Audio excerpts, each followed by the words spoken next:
Hey guys, we're going to talk about gain at the monitor console now. So again, just like in the front of house video, if you've seen that, you can double tap this and give you a bigger view of that window.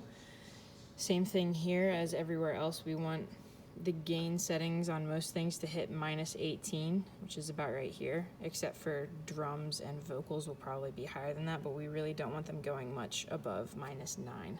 So make sure that you are hitting appropriate levels, otherwise it's going to mess up things for compression and gating and stuff like that.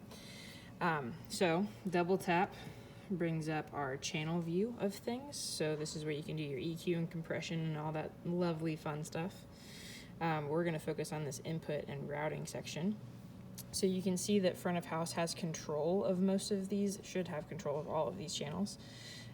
Which means that they set the gain. So once they have set the gain, then you can feel free to use this trim as your gain, essentially. So this Y guy adjusts what's being sent to you.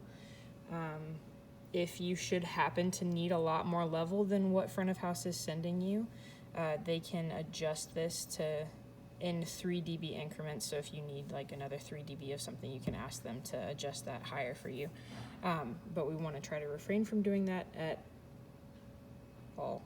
not at all costs, but we want to try to refrain from doing that. So once they've set gain here and you're still not getting an appropriate level, that's when you can adjust this trim up or down, depending on if you need more or less of something. And that should be it. If your instrumentalists are still saying that they're not getting enough of something, feel free to go higher. Just make sure that you're not going super crazy high on things, but do make sure that they are getting a good level. One thing that we have run into a couple of times is they'll be hitting the meter here at like -18, -15, which is a normal level for us, but they'll say that it sounds like it's clipping, and you can listen on these guys and hear what they're talking about. But if that is the case, it's typically because front of house's gain is too high and it's clipping at front of house. And if it clips at front of house, it's going to sound weird and clip here. And you'll see it kind of looks like it's being limited. So in that case, just make sure you're communicating with front of house and make sure that their gain is set appropriately as well. So, thanks.